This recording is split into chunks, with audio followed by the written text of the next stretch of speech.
Hola, ¿qué tal? Yo soy el profesor Juan y esta es nuestra clase de español. Sean todos bienvenidos y bienvenidas. Hoy vamos a estudiar un tema ortográfico, el uso de la Y y la Ell. Vamos a empezar con una pregunta que nos sirva de motivación e introducción. ¿Cómo se llama esta letra? ¿Elle o elle? Te dejo reflexionando un poco. ¿Cómo la llamas tú? ¿Cómo la llama tu maestra? ¿Cómo la llaman en tu familia?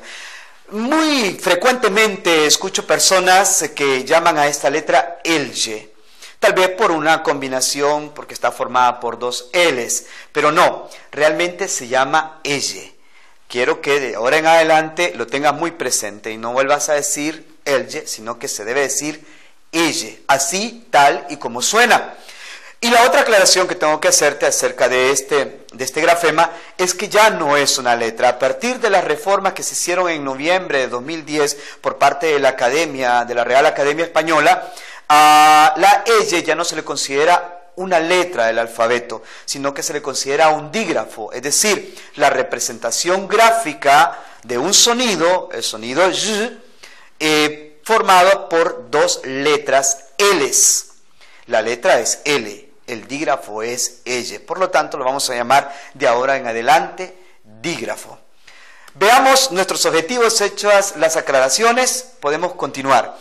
Enunciar las normas ortográficas para el uso de los grafemas y y elle.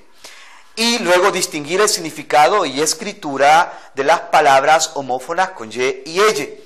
De ahí que los contenidos conceptuales sean pues las normas ortográficas para el uso de la letra y, las normas ortográficas para el uso del dígrafo elle y las palabras homófonas con y y elle.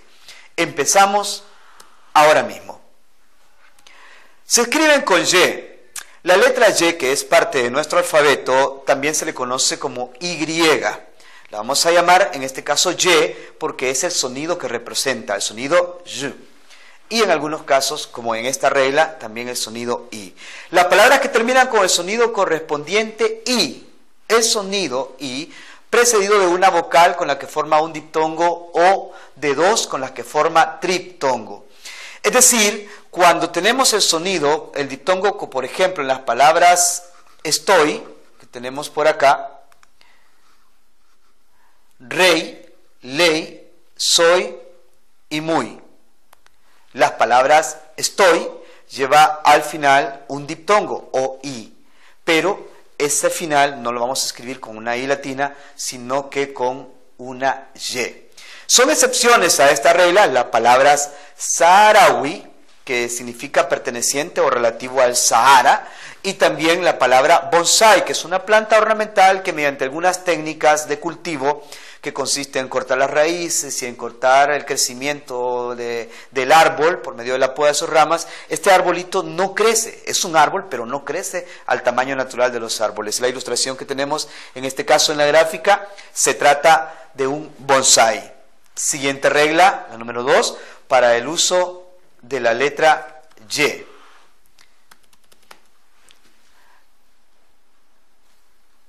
Veamos. El gerundio y algunas conjugaciones de los verbos caer, creer, poseer, proveer y leer.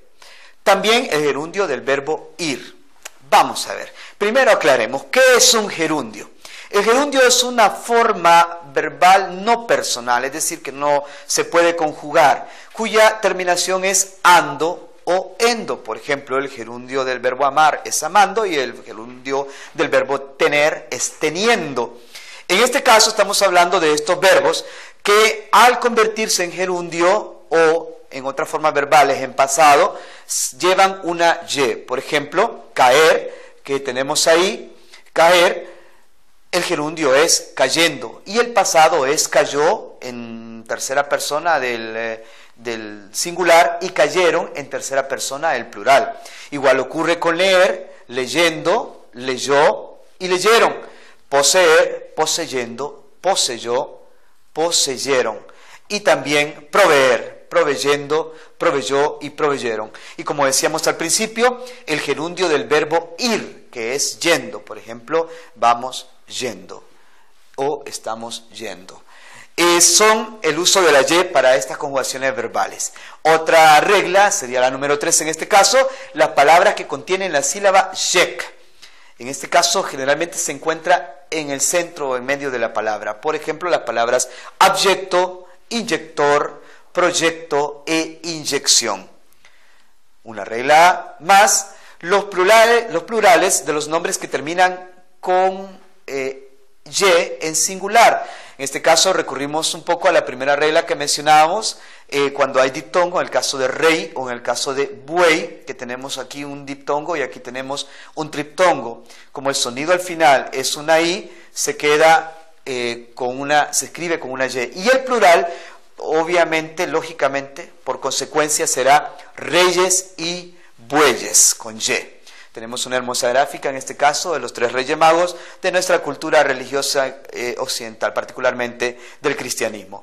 Vamos ahora a hablar del dígrafo elle y sus reglas más representativas, en las cuales si las reconoces, si las recuerdas bien, no vas a tener problemas posteriormente en tu escritura. Esta es muy simple. Las palabras de uso general terminadas en illa e illo. Incluye esto los diminutivos.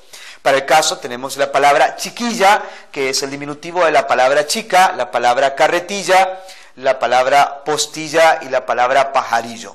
Pero también están las palabras martillo y mantequilla, que no son diminutivos de nada, sencillamente terminan de esa forma. Igualmente se escriben con la letra elle, por el grafema o dígrafo elle. Ahora tenemos también otra regla para el uso de la elle, se escriben con elle los sustantivos y adjetivos terminados en aye, ello, ello, elle, ello, ella. Por ejemplo, calle, bella, que puede ser igualmente sustantivo o adjetivo, tú puedes decir la casa bella, la mujer bella, estrella, muelle, destello y querella.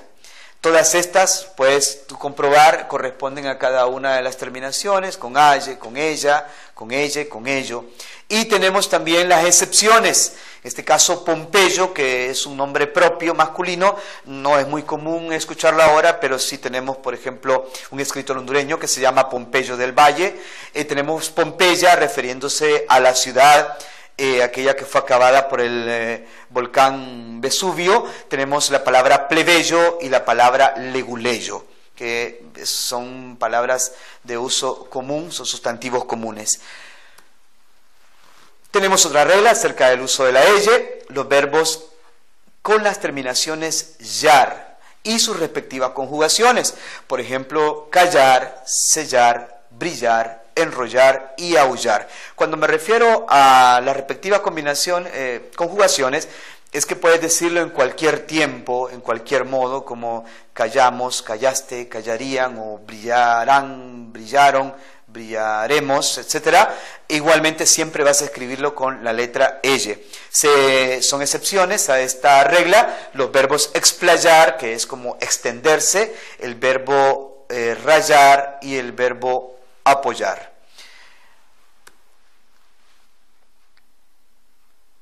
Ahora vamos a estudiar algunas homófonas con elle y y.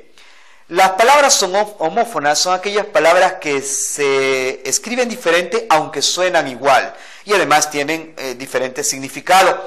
Dentro de la combinación de los sonidos y y el sonido de la elle suele haber confusiones. Vamos a hablar de las 4 pares de palabras homófonas más comunes en nuestra habla cotidiana. En primer lugar, la palabra callado con elle y la palabra callado con y. Callado con elle se refiere al verbo callar, que es guardar silencio, y callado con y se refiere al bastón en forma de curva. Para darte una ilustración más clara, si tú has notado tal vez en algunas películas o algunas imágenes o ilustraciones, es el bastón que usan los pastores de ovejas. A eso se le llama callado, ¿verdad? Que sirve para guiar, para apoyarse, para sostenerse en lo que andan pastoreando las ovejas. También tenemos la palabra cayó, así con la tilde en la O, en pasado perfecto. Ambos son verbos. Con elle se refiere al verbo callar, es decir, esa persona calló, hizo silencio. O con Y se refiere a caer, esa persona cayó al precipicio. Bueno, es un ejemplo no muy afortunado, digamos que se cayó el lápiz. Y también tenemos la palabra rayo de presente, el verbo rayar, y rayo, que es la descarga eléctrica. También tenemos la palabra desmayar, que es perder el conocimiento, y desmayar con ella, que es deshacer o quitar una malla, por ejemplo, la malla que cubre el jardín o la malla que se utiliza entre cada área de juego en el voleibol o en el tenis. Entonces decimos, vamos a desmayar cuando la van a quitar, o aquella persona se desmaya, es decir, pierde el conocimiento. Bueno, con estas reglas ortográficas acerca de la Y y la ella, y también estas palabras homófonas, estamos preparados para ir a la tarea. El objetivo es de esta tarea que refuerces tu conocimiento acerca del uso de las reglas ortográficas, pero que además lo socialices, es decir, inicies una campaña dentro de tu escuela para que todas las demás personas se preocupen por escribir correctamente nuestro idioma. Organiza grupos, distribuye entre ellos las reglas ortográficas, incluyendo pues las palabras homófonas, y en pequeños grupos de 2, 3, cuando mucho 4 personas, elaboren un cartel lo suficientemente grande y atractivo para que los demás puedan ver la regla ortográfica, una ilustración y un ejemplo de lo que has aprendido en esta presentación. Antes de hacer la distribución en las aulas o en las paredes de tu colegio o de tu escuela, es importante que discutas y compartas con tus compañeros qué es lo que hiciste para que reafirmes el conocimiento. Con esto terminamos. Vamos ahora a revisar nuestros objetivos y nuestros contenidos conceptuales. Objetivos alcanzados. Enunciamos las normas ortográficas para el uso de los grafemas Y y L. Además, distinguimos el significado de 4 grupos o pares de palabras que son homófonas con Y y ella. Como contenidos conceptuales desarrollados, tenemos las normas ortográficas para el uso de la letra Y, las normas ortográficas para el uso del dígrafo ella y las palabras homófonas con Y y ella. Espero que hayas quedado satisfecho. Si tienes alguna duda, no lo pienses y revisa de nuevo esta presentación. Nos vemos hasta la próxima.